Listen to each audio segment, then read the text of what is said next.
আমি এখানে দাঁড়ানোর পিছনে একটা উদ্দেশ্য রয়েছে। আমি শুধু বাইক নিয়ে চলাফেরা করি। তো যাওয়ার পথে তো হঠাৎ করে একটা গাড়ি আমাকে খেজা দিল। খেজা দেওয়ার কারণে একবারে কাছে একদম সাইডে দেখেন, একবারে সাইডে আমি এসে দাঁড়িয়ে গেলাম।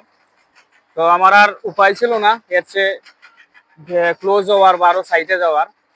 তো যারা আমরা এই মহাসড়কে গাড়ি ঘোড়া চালাই অথবা সাইকেল চালাই, আমরা চলাটা খুবই মুশকিল। এই যে দুর্ঘটনা ঘটছে এগুলা সবকিছু যে এমনি এমনি ঘটছে তা না।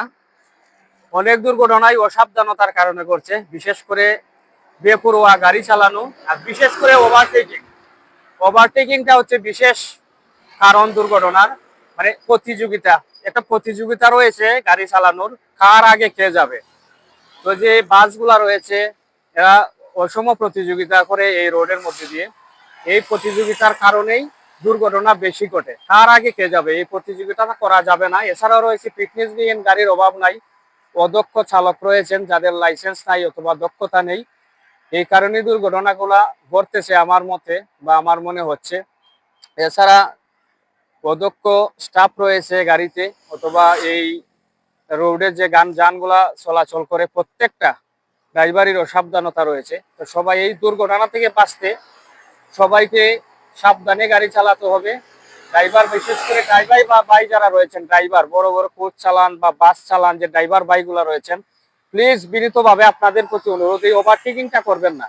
ওভারটেকিং করে আপনি 10 মিনিটের রাস্তা না 5 মিনিট আপনি এগিয়ে যাবেন বা 10 মিনিট, এটাই কিচ্ছু হবে না ভাই। ওভারটেকিং থেকে বিরত থাকবেন। আপনি যখন একটা ওভারটেকিং করেন, আমাদের মতো যে ছোট গাড়িগুলা রয়েছে, সিএনজি রয়েছে, অটোরিকশা রয়েছে, সাইকেল রয়েছে, এরা কিন্তু মারাত্মক হুমকির মুখে। আপনার ওভারটেকিং এর কারণে এই দুর্ঘটনাগুলা ঘটে। তো এই ওভারটেকিং করবেন না। আর যারা গাড়ির মালিক রয়েছেন আপনাদের প্রতি বিনীতভাবে অনুরোধ রইল, আপনাদের গাড়ির ড্রাইভার দক্ষ ড্রাইভার দিবেন।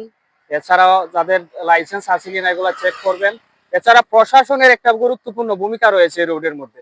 প্রশাসন যদি নিয়মিত মনিটরিং করতো এই রাস্তা দিয়ে যে গাড়িগুলো চলে, যদি ওভারটেকিং এর কারণে 1-2টা গাড়ি ধরে, হাইওয়ে যে পুলিশ রয়েছে আপনাদের প্রতি বিনীত অনুরোধ, হাইওয়ে পুলিশ ভাইয়ারা যারা রয়েছেন আপনারা দায়িত্বে, আপনাদের প্রতি বিনীত অনুরোধ, আপনারা যদি ওভারটেকিং এর কারণে প্রতিদিন 1-2টা গাড়ি ধরে আপনারা জরিমানা করতেন, তাহলে দেখতেন সবাই ঠিক হয়ে গেছে, কেউ আর এই অসম প্রতিযোগিতায় নামতো না।